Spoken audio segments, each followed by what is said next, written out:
इस बार जो है तीसरी बार प्रधानमंत्री नरेंद्र मोदी को नहीं बनाने का महागठबंधन जो है पूरी अपना दाम साम सब लगा चुकी है।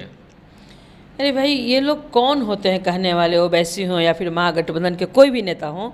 ये कौन तय करने वाले होते हैं कि किसको प्रधानमंत्री कौन बना रहा है नहीं बना रहा है? तो देश की जनता तय करेगी ना। जिस तरह से देश में विकास के काम हुए हैं, जनता के हित में काम हुए हैं, तो जनता उन्हें वोट करेगी। ओवैसी जी के कहने से हो जाएगा क्या?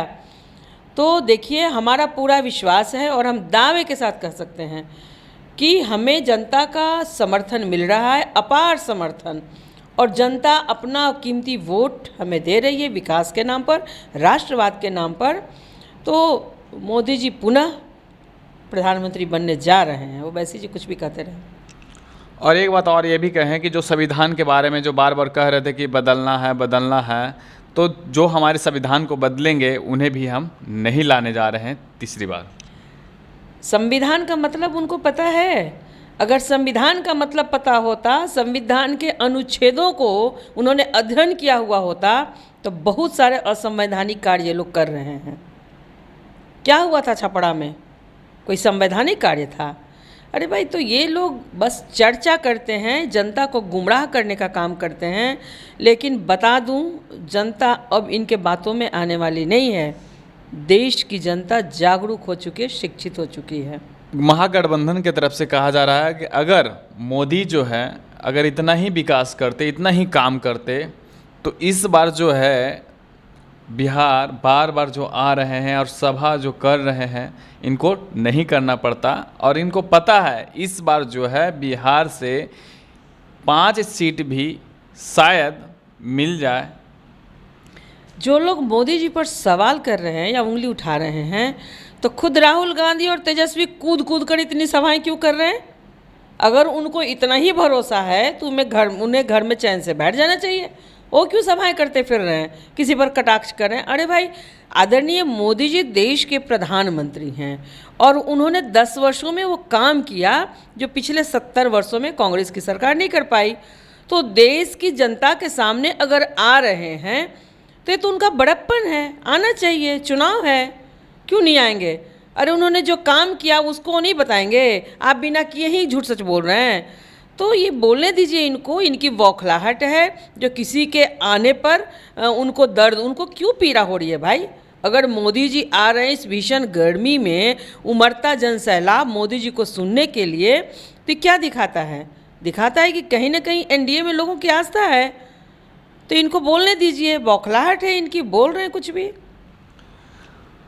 पटना रामकृपाल यादव जो पाटलिपुत्रा से संसद के उम्मीदवार हैं, उनके ही क्षेत्र में जो है तेज प्रताप जो है घूम रहे थे। और एक जो कहा गया है कि नीतीश कुमार ने सभी सड़कों को एक पक्कीकरण, एक बढ़िया सा एकदम बना दिया गया है कि रात में आ जा सकते हैं, किसी तरह का भी कोई दिक्कत नहीं है। लेकिन एक वीडियो के माध्यम से उस रास्ते को बना करके तेज प्रताप कह रहे हैं कि देखिए रामकृपाल यादव जी का, इनका 10 सालों का विकास है, इस बार जो है पाटलिपुत्रा से रामकृपाल यादव जी साफ हो जाएंगे।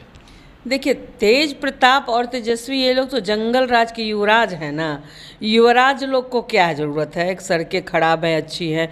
मैं भी पाटलिपुत्रा की ही वोटर हूँ, तो मुझे भी पता है कि सांसद जो हैं वर्तमान भी और आगे आने वाले भी, भविष्य के भी, रामकृपाल यादव जी जो चुनाव लड़ रहे हैं, उन्हें फिर पूर्ण बहुमत मिलने जा रही है पाटलिपुत्रा लोकसभा से। उनकी बहन लड़ी थी ना, मीसा भारती, 2 टर्म लड़ी ना, क्या हश्र हुआ? इस बार और बुरा हश्र होना है उनको, इस बार और बुरी तरीके से हारेंगी।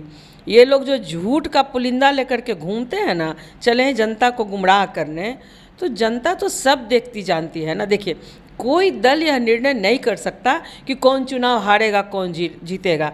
निर्णय कौन करता है? निर्णय किसका होता है? जनता का। जनता मालिक है लोकतंत्र में, तो जनता ही जानती है, इनके बोलने से क्या होगा। और जनता का समर्थन मिल रहा है। पाटलिपुत्रा में का एक जनसंपर्क के दौरान राबड़ी देवी भी गई। उन्होंने कहा कि इस बार जो है हम महागठबंधन की सरकार बनाइए और विकास के रफ्तार को दुगनी कीजिए। तो अब एक बात बताइए, एक तरफ मोदी जी के बिहार आने पर प्रश्न चिन्ह लोग लगा रहे हैं, तो राबड़ी जी क्यों जा रही हैं अपनी बेटी के लिए वोट मांगने? राबड़ी जी और भी उनके पार्टी के बहुत महिला प्रत्याशी उसके लिए गई वोट मांगने, गई रितु जायसवाल के लिए वोट मांगने, गई थी अर्चना रविदास के लिए वोट मांगने। ये कैसे परिवारवादी लोग हैं? पता नहीं इनके दल के लोग कैसे इनका समर्थन, इनका साथ रहते हैं, जो कि अपनी बेटी के लिए वोट मांगने जाएंगे, अपने बेटा के लिए वोट मांगने जाएंगे और अपने ही दल के दूसरे प्रत्याशियों के लिए नहीं। तो ऐसे परिवारवादी लोगों का क्या, इनके बारे में हम लोग को कुछ नहीं बोलना है। ये बकवास लोग हैं, राज्य को बर्बाद करने वाले लोग हैं परिवारवादी लोग। परिवारवाद नहीं, उनका तबीयत जो है ख़राब है, इसके कारण जो है वो और जो उनके नेता आरजेडी में हो या गठबंधन के जितने भी घटक दल में है उनमें शामिल नहीं हो पाते हैं। तो लालू जी का तबीयत खराब है, दलित बेटियों जो दलित चुनाव लड़ रहा है उनके पार्टी से, या जो अति पिछड़ा की बेटी या बेटा चुनाव लड़ रहा है उसके लिए तबीयत खराब है। अपने बेटा बेटी के लिए तबीयत उनका अच्छा हो जाता है, फिर क्यों गए थे रोनी आचार्य का प्रचार करने? आज क्यों राबड़ी जी उनको छोड़ करके जा रही हैं मीसा भारती का प्रचार करने? अरे ये लोग ढोंगी लोग हैं, झूठे लोग हैं, बिहार को दलदल में ढकेलने वाले लोग परिवारवादी लोग हैं। इनकी कथनी और करनी में कोई समानता नहीं है। एक अंतिम सवाल है। तेजस्वी प्रसाद ने एक पोस्टर जारी करते हुए कहा, तुम मुझे वोट दो मैं तुझे नौकरी दूंगा। उन्होंने एक लाइन छोड़ दिया, तुम मुझे वोट दो मैं तुम्हें नौकरी लूँगा और तुमसे ज़मीन लूँगा। ये भी उनको बोलना चाहिए था, जो उनका चरित्र रहा है, जो राजद का चरित्र रहा है। आप लोग को नहीं याद होगा या आप लोगों ने देखा नहीं उस कालखंड को, 1990 का जो दशक था, 1990 से 2004 तक का दशक, ये लोग नौकरी के बदले ज़मीन लिखवाते थे। आज बताइए पटना में किसके पास 48 बीघा ज़मीन है? जो दिख रहा है, जो विजिबल है, बाकी तो बहुतों हैं। कौन सा व्यापार करते थे लालू यादव एंड उनकी फैमिली? कौन सा व्यापार करती थी, कौन सा धंधा करती थी? उन्हें बताना चाहिए ना, इतने अकूत संपत्ति के मालिक कैसे बने? जनता की गाढ़ी कमाई को लूट करके इन्होंने संपत्ति बनाई और आज उसी संपत्ति का गर्मी है। ये लोग कुछ भी बोलते हैं, नौकरी देंगे, कहाँ से नौकरी आता है इनको मालूम है कुछ?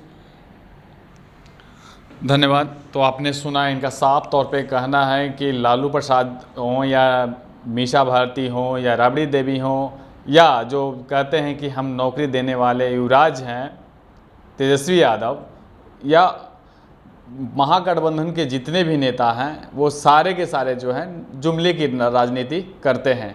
रही बात प्रधानमंत्री की, तो वो इस बार भी जो है 400 के पार सीट लाकर वो अपना पक्का सीट करेंगे।